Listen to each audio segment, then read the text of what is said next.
Hello friends, welcome to my channel. तो कैसे हैं आप सब? I hope you are well.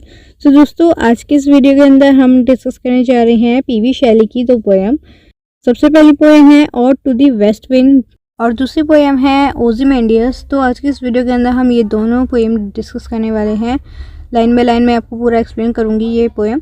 So before we start this video, मैं कहना चाहती हूँ अगर आपने मेरे चैनल को अभी तक सब्सक्राइब नहीं किया है तो प्लीज़ पहले चैनल को सब्सक्राइब कर लो, क्योंकि इस चैनल पर आपको ऐसी हेल्पफुल वीडियोस मिलती रहेंगी, इसलिए जल्दी से सब्सक्राइब कर लो। नाउ हम अपनी वीडियो को स्टार्ट करते हैं।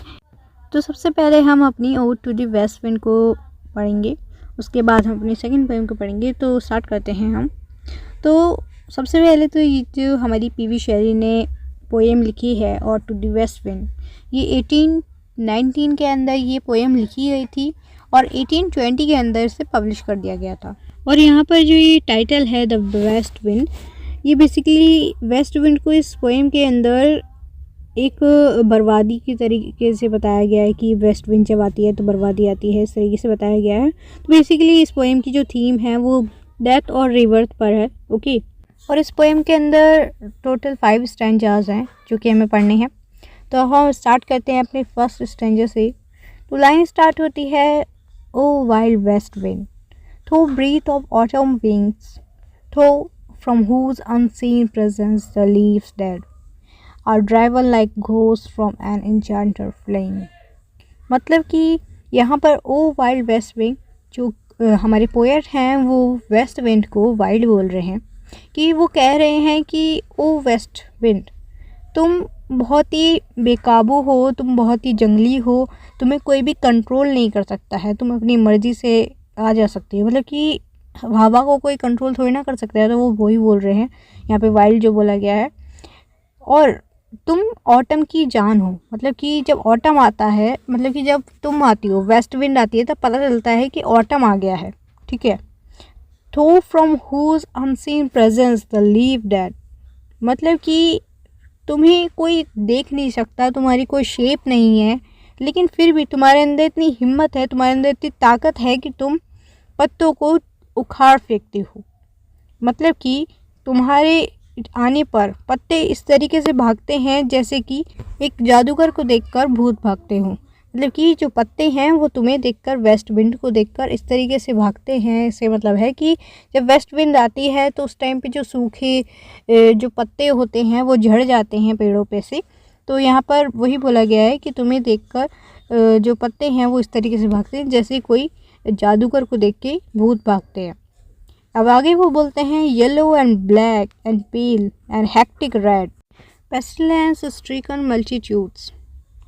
अब यहाँ पर पत्तों के कलर्स बताए गए हैं कि जो लीव्स होते हैं, मतलब कि जो पत्ते सूख जाते हैं उनके कलर होते हैं, जैसे कि कुछ पीले पत्ते होते हैं, काले होते हैं, कुछ पेल कलर के होते हैं, कुछ रेड होते हैं। मतलब कि पेस्टिलेंस स्ट्राइकन मल्टीट्यूड्स जो यहाँ बोला गया है, उन मतलब ये यहाँ पर बोल रहे हैं कि उन पत्तों को देखकर ऐसा लगता है, उन रूखे मुरझाए पत्तों को देखकर ऐसा लगता है जैसे कि वो बीमार लोगों का एक झुंड हो। मतलब कि जब लोग बीमार हो जाते हैं तो उनका चेहरे का रंग बदल जाता है। मतलब कि जैसे कुछ लोगों का चेहरे का रंग पेल हो जाता है, येलो हो जाता है, रेड हो जाता है, तो उसी तरीके से यहाँ पर इन पत्तों को देखकर ऐसा लग रहा है जैसे कोई बीमार लोगों का झुंड हो। ठीक है। O thou who chariots to their dark wintry bed. यहाँ पर जो चैरियोट बोला है, चैरियोट क्या होता है? एक घोड़ा गाड़ी होती है। ठीक है। चैरियोट मतलब कि रथ। ओके। तो यहाँ पर बोला है कि जब तुम आती हो, तो मतलब कि वेस्ट विंड को बोल रहे हैं, ये हवा को बोल रहे हैं जो पोएट हैं, कि वेस्ट विंड तुम तो किसी चैरियोट की तरह लगती हो। मतलब कि चैरियोट की तरह इसलिए लगती हो, मतलब एक रथ की तरह इसलिए लगती हो क्योंकि तुम जब आती हो तो तुम इन सूखे पत्तों को लेके आती हो। मतलब कि जब ऑटम आती है, वेस्ट विंड आती है, तो उस टाइम पे जो पत्ते होते हैं वो सूख जाते हैं, तो ये हवा जो होती है उन सूखे पत्तों को अपने साथ ले जाती है। ठीक है। तो इसी टाइम पे हवा जब चलती है तो वो अपने साथ साथ कुछ फलों के बीजों को भी उड़ा के ले आती है और चारों तरफ बिखेर देती है। तो यहाँ पे बोला है डार्क विंट्री बेड, मतलब कि तुम जब उन बीजों को चारों तरफ फैला देती हो, जब तुम अपने साथ उन बीजों को लाती हो, फलों के बीजों को, तो तुम चारों तरफ इस तरीके से जब उन्हें फैला देती हो तो वो पूरी सर्दियों, मतलब कि पूरी विंटर ऐसे ही पड़े रहते हैं। The winged seed where they lie cold and low, each like a corpse within its graves until thine azure sister of the spring shall blow।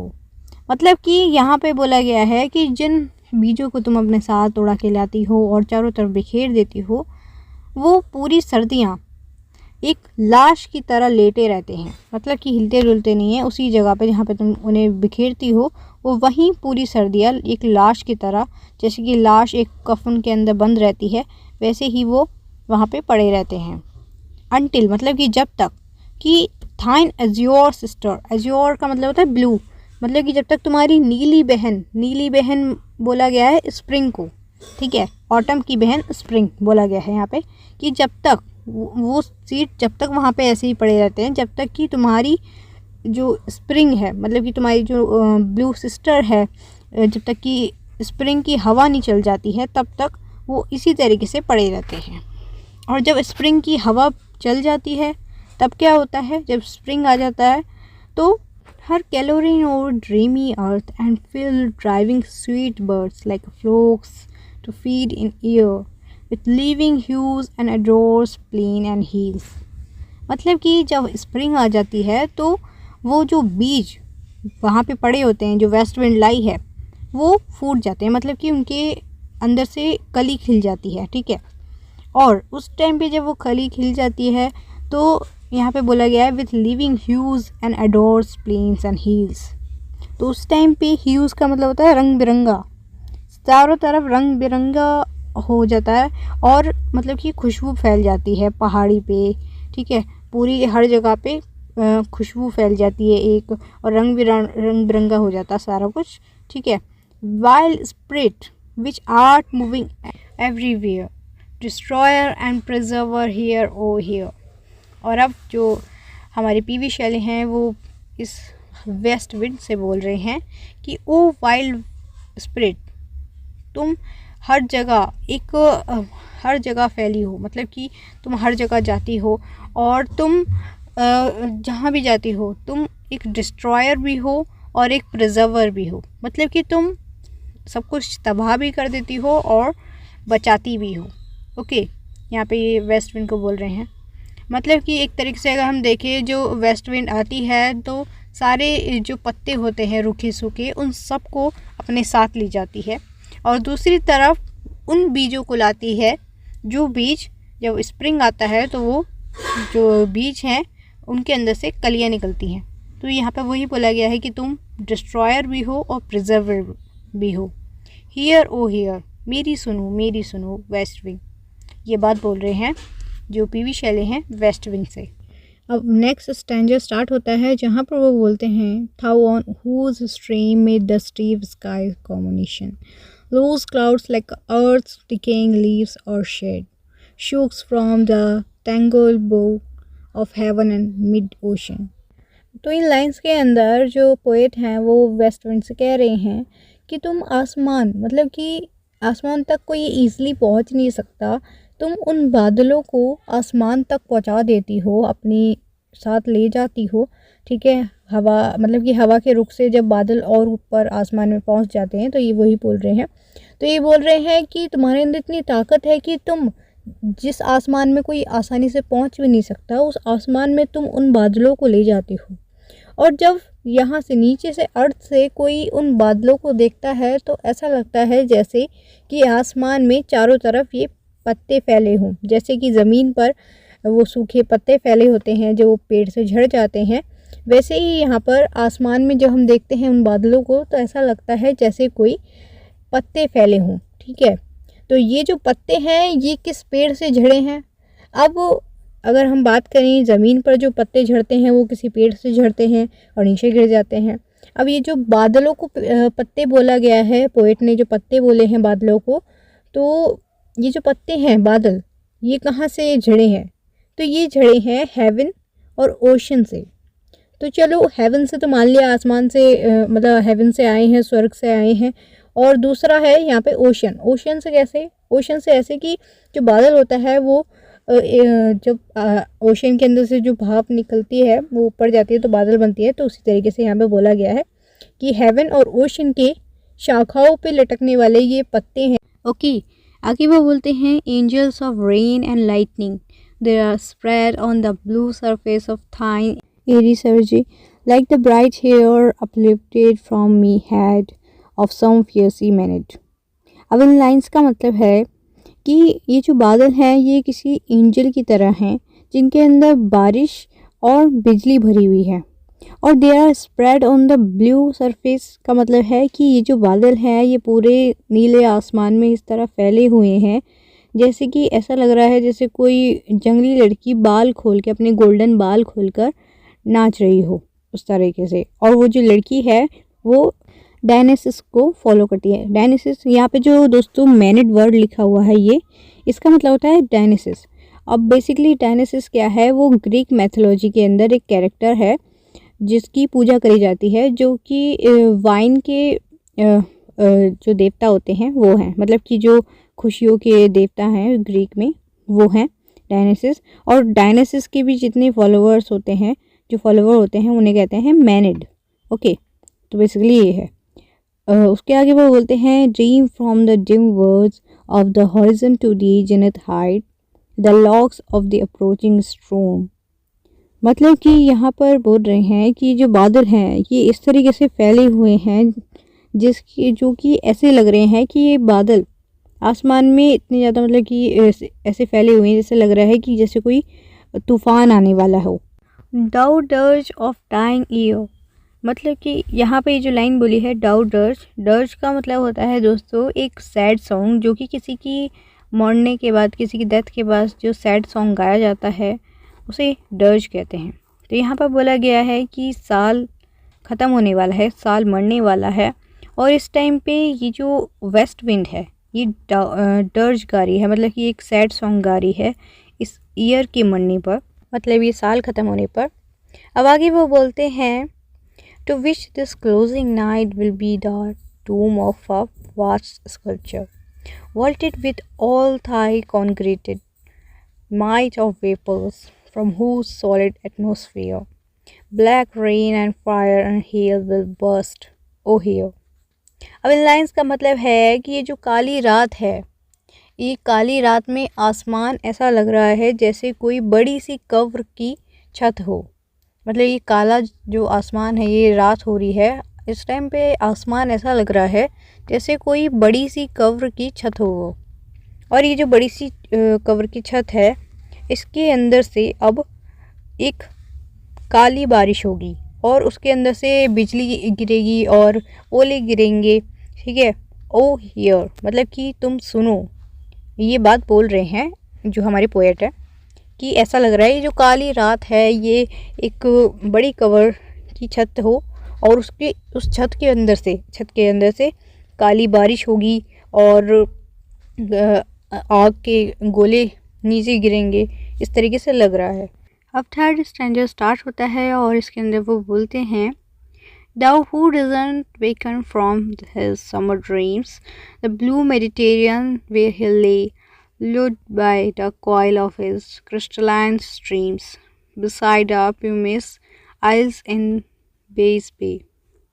अब इन लाइन्स के अंदर जो पोएट हैं वो वेस्ट विंड से कह रहे हैं कि जब तुम आती हो तो तुम जो ब्लू मेडिटेरियन सी है, मतलब कि जो ब्लू मेडिटेरियन एक समुद्र है, उसको उसके सपनों से जगा देती हो, ठीक है।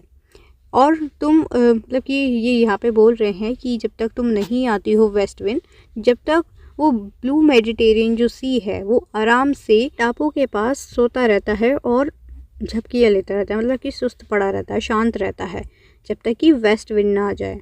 और जब तुम आती हो तो चारों तरफ मतलब कि जो समुद्र है वो मतलब लहरें तेज़ तेज़ आने लगती हैं समुद्र के अंदर जब वेस्ट विंड चलती है उस टाइम पे, ये कह रहे हैं। तो एक तरीके से वो जो सी सोया हुआ था इतने दिनों से, जब वेस्ट विंड चली तो उसके अंदर ज़ोर ज़ोर से लहरें उठने लगी। इसका मतलब ये है कि तुमने उस समुद्र को जगा दिया, उसको उसके ड्रीम से जगा दिया। और यहाँ पे वो बोलते हैं beside a pumious isles in Bays Bay and I saw in sleep old palaces and towers quivering within the waves intenser stay all overgrown with azure moss and flowers। अब ये यहाँ पे बोल रहे हैं, एक जगह का नाम बोला है यहाँ पे, जो बेस बे एक जगह बोली है, ये नेपल्स के पास एक जगह है, उसको बोला जा रहा है कि जो बेस बे है यहाँ पर बहुत पहले बहुत ही पुराने पुराने किले हुए करते थे, टावर्स हुआ करते थे, लेकिन वो अब पानी में डूब गए। और वो जो पानी में डूब गए हैं वो पुराने किले और टावर, अब उनके ऊपर जो समुद्री जो पौधे होते हैं, वो हरी हरी जो घास उग जाती है समुद्र के अंदर, उन टावर्स के ऊपर पानी के अंदर वो घासें उग गई हैं, वो फ्लावर्स उग गए हैं अब, ठीक है, उनके ऊपर। So sweet the Sands paints picturing them, और वो बहुत ही अच्छा नज़ारा है, मतलब वहाँ पे जो ऐसे पेड़ पौधे उग गए हैं समुद्र के अंदर, हरियाली हो गई है उनके ऊपर, तो वो बहुत ही स्वीट सा नज़ारा है। The Sands paints picturing them, और मैं जब भी उनके बारे में सोचता हूँ तो मैं जैसे खो सा जाता हूँ उन चीज़ों के बारे में सोचता सोचते, उस ग्रीनरी के बारे में सोचता सोचता। जो यहाँ पे पोएट हैं वो ये बात बोल रहे हैं कि मैं खो जाता हूँ उस ग्रीनरी के बारे में सोच के, मुझे बहुत अच्छा लगता है। Thou for whose path the Atlantic level power cleave themselves into chasm. इसका मतलब है कि तुम जब जाती हो वेस्ट विंड, तो जो अटलांटिक जो सी है, जो समुद्र है, उसके अंदर भी तुम अफरा तफरी मचा देती हो, मतलब कि तुम जब आती हो तो वो उसके अंदर भी ज़ोर ज़ोर से लहरें उठने लगती हैं, लहरें ऊपर तक जाने लगती हैं जब तुम आती हो। उससे पहले तो वो सब शांत रहता है, लेकिन जब तुम आती हो तो वो उसके अंदर भी हलचल मच जाती है। While far below the sea blossom and oozy woods which wear the shapeless foliage of the ocean, know thy voice and suddenly grow grey with fear and tremble and spoil themselves, O hear। और अब वो यहाँ की समुद्र के अंदर जो greenery है, मतलब कि जो पेड़ पौधे उगे हुए हैं समुद्र के अंदर, जो पौधे होते हैं उनकी बात कर रहे हैं ये, कि जब तुम आती हो वेस्ट विंड से, कह रहे हैं हवा से, कि जब तुम चलती हो तो उस टाइम पे जो पेड़ पौधे होते हैं, वो जो सी ब्लूसम्स होते हैं, ओजी वुड्स होते हैं, वो सब तुम्हारी आवाज़ सुन के डर जाते हैं, कांपने लगते हैं, और उनका जो रंग है वो ग्रे पड़ जाता है, मतलब उनके पत्ते झड़ जाते हैं तुम्हारे आने पर, ठीक है। और वो डर के मारे वो मतलब अपने सारे पत्ते ग्रे कर लेते हैं और डर जाते हैं। ओ हियर, तुम सुनो मेरी बात वेस्ट विंड, ये बात बोल रहे हैं हमारे पोएट वेस्ट विंड से। अब आगे वो फोर्थ स्टैंजा के अंदर कहते हैं, if I were a dead leaf thou matters wear, if I were a swift cloud to fly with thee, a wave to faint beneath thy power, and share the impulse of thy strength only less free। अभी कह रहे हैं lines में कि अगर मैं एक सूखा पत्ता होता या फिर अगर मैं एक बादल होता तो तुम मुझे अपने साथ उड़ा ले चलती। जैसे एक सूखे पत्ते को ये वेस्ट विंड उड़ा ले जा रही है और एक बादल को उड़ा रही है, वैसे ही तुम मुझे भी उड़ा ले जाती अगर मैं एक सूखा पत्ता होता या बादल होता। तो अगर मैं एक या फिर मैं एक वेव होता, मतलब एक लहर होता, तो तुम्हारे साथ मैं भी जब चलता तो मैं तुम्हारे साथ अपनी स्ट्रेंथ को शेयर करता, अपनी पावर को शेयर करता तुम्हारे साथ। लेकिन उस टाइम पे भी अगर मैं बादल होता या पत्ता होता या वेव होता, उस टाइम पे भी मैं तुम्हारे जितना फ्री नहीं होता, ठीक है, ये बोल रहे हैं। Then thou O uncontrollable if even I were as in my boyhood.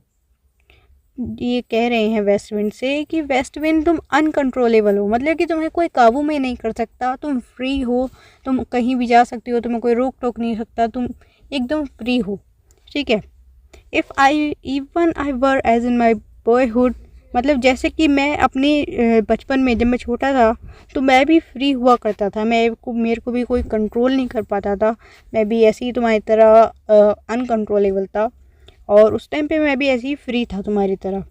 Could be the comrade of thy wanderings over heavens as then when to outstrips thy sky speed scarce seemed a vision।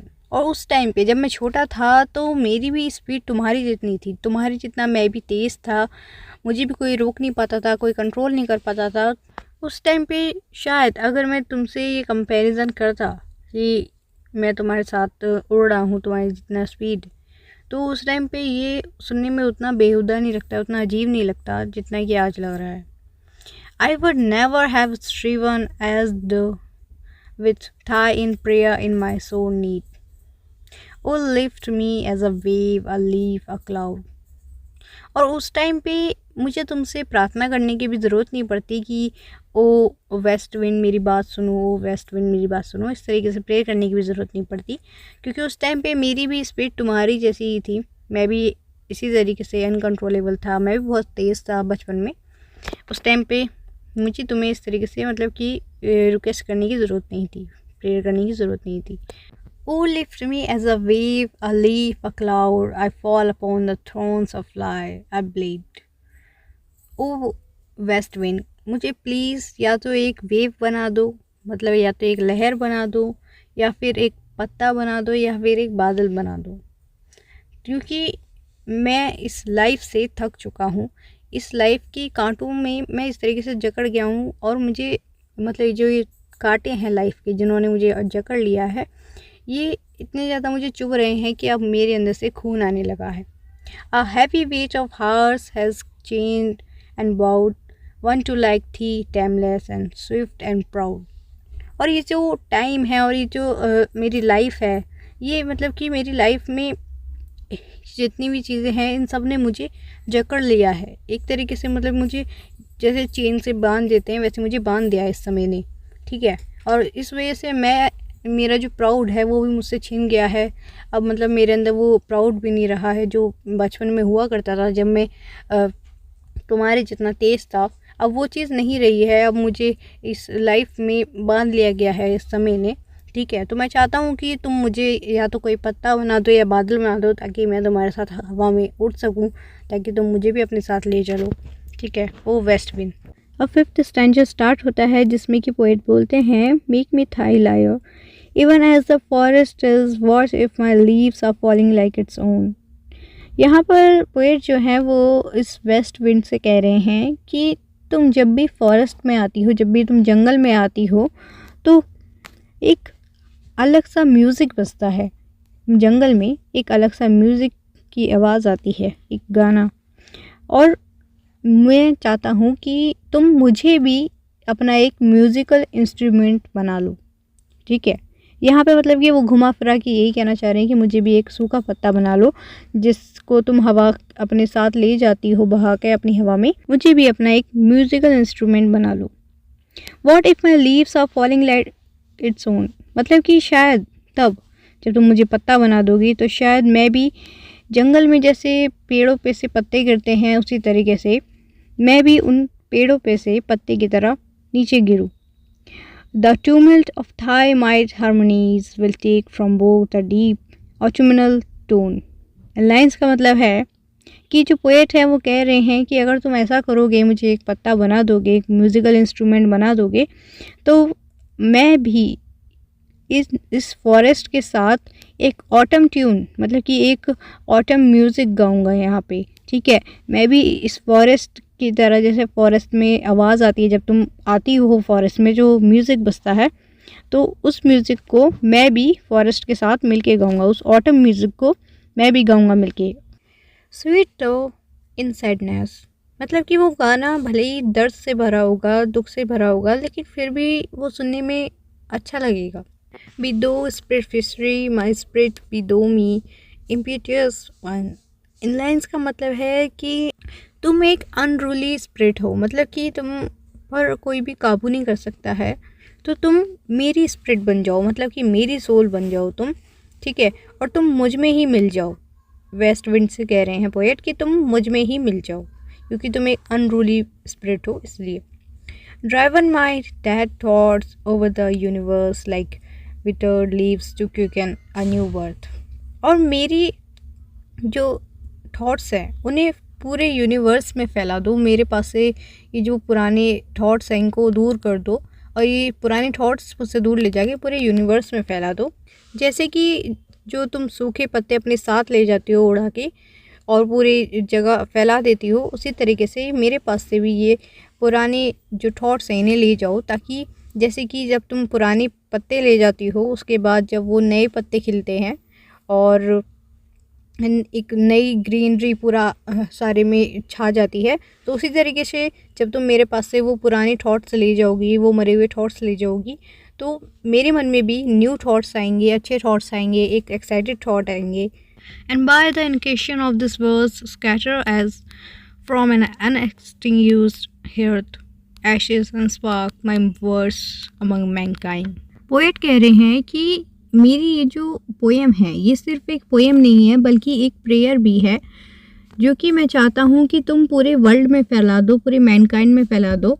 जैसे कि कोई राख और चिंगारी चारों तरफ फैल जाती है, उसी तरीके से मैं भी चाहता हूँ कि मेरी ये जो पोएम है ये पूरी दुनिया में फैला दो तुम, मेरी ये प्रेयर, ताकि लोगों के अंदर एक जुनून आए, एक आग आए। ठीक है, अब आगे वो बोलते हैं, be through my lips unawakened earth the trumpet of a prophecy O wind, if winter comes can spring be far behind.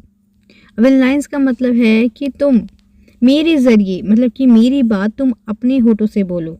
ये वेस्ट विंड से बोल रहे हैं पोएट कि तुम्हारी बातें तो सब सुनते हैं क्योंकि तुम पे तो कोई रूल नहीं कर सकता, तुम्हारी जो बातें हैं वो सब सुनेंगे। तो मैं चाहता हूँ कि जो मेरे शब्द हैं वो लोगों तक तुम पहुँचाओ, तुम बोलो लोगों को। ठीक है, जो मेरी बातें हैं वो तुम्हारे होठों से बाहर जाएंगी, तो ये दुनिया उन बातों को सुनेगी।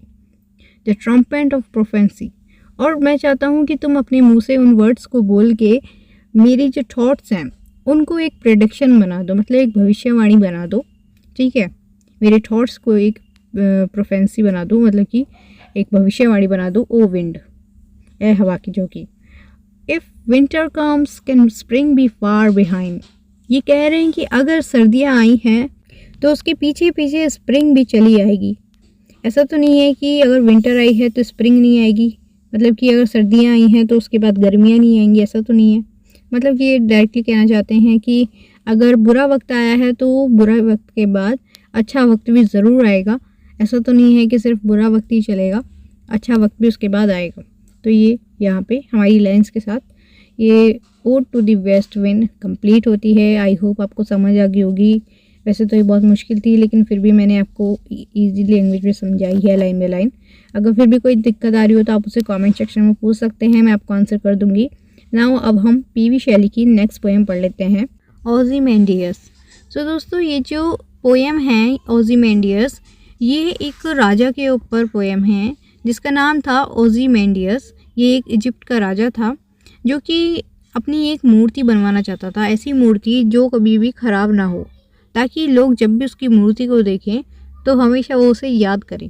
ठीक है, लोगों को अपनी पावर दिखाना चाहता था वो, इसलिए उसने ऐसी मूर्ति बनवाई। तो यहाँ पे हम उसी मूर्ति के बारे में बात करने वाले हैं। तो यहाँ पे लाइन्स स्टार्ट होती हैं, I meet a traveller from an antique land.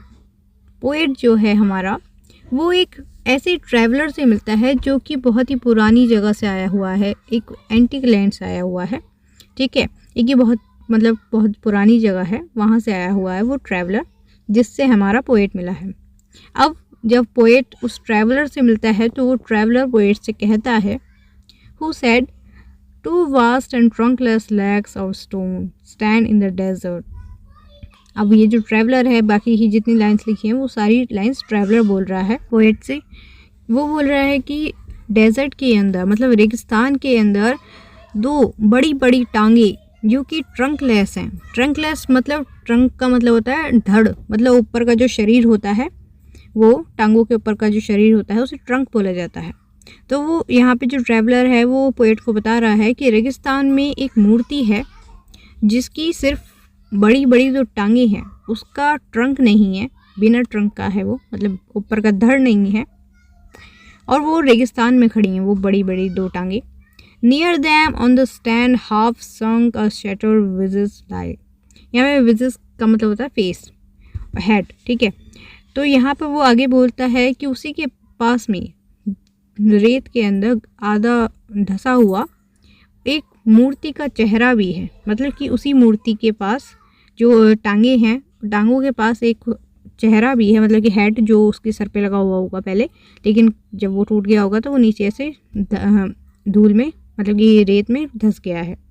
Whose frown and wrinkled lip, जो कि बहुत ही गुस्से वाला दिख रहा है, मतलब कि ये जो हेड उसे दिखाई दे रहा है, मतलब ट्रैवलर बता रहा है कि उसके पास, मूर्ति के पास एक चेहरा भी है, उस चेहरे के ऊपर गुस्से वाला एक्सप्रेशन है, और उसके जो लिप्स हैं, उस चेहरे की जो लिप्स हैं वो उनके ऊपर बहुत सारे रिंकल्ड है, मतलब कि झुर्रियाँ हैं, और एक स्नीयर ऑफ कोल्ड कमांड। और वो जो राजा है वो चेहरे से ही, उसके एक्सप्रेशन से ही पता चल रहा है वो कितना ज़्यादा अनकेयरिंग है, बहुत घमंडी राजा रहा होगा वो उस टाइम का, मतलब कि बहुत ही खड़ूस राजा रहा होगा, जिसके चेहरे पे, जिसकी मूर्ति का जो चेहरा है उसके ऊपर भी इतना गुस्सा है, गुस्सा दिख रहा है उसके चेहरे पे, और उसकी शक्ल से ही पता चल रहा है कि ये कितने ज़्यादा घमंडी और खड़ूस राजा रहा होगा। ठीक है। Tell that its sculptor well those passion read which yet survive.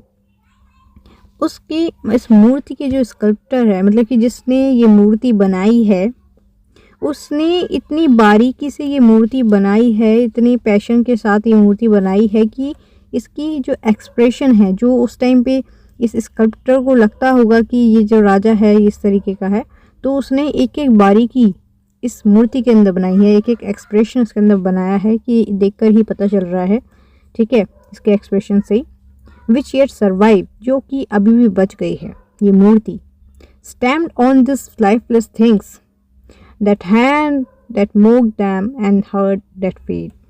और वो जो स्कल्प्टर होगा, मतलब जो मूर्तिकार होगा, उसने राजा को जिस टाइम पे जैसा देखा होगा, उसने वो फील करता होगा कि ये राजा किस तरीके का है, गुस्से वाला है, घमंडी है, ये खड़ूस है, जैसा भी है, तो उसने बिल्कुल सेम टू सेम उस राजा के एक्सप्रेशन इस तरीके से बनाए हैं, मतलब कि वो ना रहकर भी ऐसा लग रहा है कि ये मूर्ति के अंदर जैसे सच का हो, मतलब कि आप इसे रियलिटी में देखोगे तो ऐसा लगेगा कि जैसे सच में वो राजा ही हो। तो यहाँ पर वो जो स्कल्प्टर है, जो मूर्तिकार, उसकी यहाँ पे तारीफ़ की जा रही है कि उसने इतनी बारीकी से ये मूर्ति बनाई है। ठीक है, कि एक एक एक्सप्रेशन इसका साफ साफ पता चल रहा है। And on the pedestal these words appear, और जहाँ पे वो मूर्ति खड़ी है, जिस चीज़ के ऊपर वो मूर्ति खड़ी है, उसके नीचे कुछ लिखा हुआ है, कुछ वर्ड्स लिखे हुए हैं। अब वो वर्ड्स क्या हैं? अब वो जो वर्ड्स हैं वो बता रहे हैं कि ये मूर्ति किसकी है। My name is Ozymandias, king of kings, मतलब कि मेरा नाम है ओज़ीमेंडियस, राजाओं का राजा। Look on my work ye mighty and disappear, और जो भी लोग इस मूर्ति को देख रहे हैं वो मेरे इस कामों को देखो, मेरे वर्क्स को देखो, मेरी बहादुरी को देखो, मतलब कि मेरी पावर को देखो, और डिसअपेयर हो जाओ, मतलब कि निराश हो जाओ, मतलब सोचो कि मैं कितना शक्तिशाली हूँ और तुम मेरे आगे कुछ भी नहीं। नथिंग बिसाइड रिमेन, लेकिन कुछ भी नहीं बचा। Round the decay of that colossal brick boundless and wear, मतलब कि इतना बड़ा जो साम्राज्य था, जिसका ये राजा था, उसमें कुछ भी नहीं बचा, मतलब ना तो कोई साम्राज्य बचा, ना कुछ भी चीज़ बची, मतलब एक भी इमारत नहीं बची, बस एक ये मूर्ति का टूटा फूटा हिस्सा बचा है। The loan and level sand stretch for away, मतलब इसका यही मतलब है कि बस वो इतने बड़े साम्राज्य में से सिर्फ ना कुछ भी नहीं बचा, बस एक ये मूर्ति सरवाइव कर गई है, जो थोड़ी सी टूटी फूटी बची है, बस उसकी टांगें बची है, उसका हेड बचा है, बस ये थोड़ी सी मूर्ति बच गई है इतने बड़े साम्राज्य में से।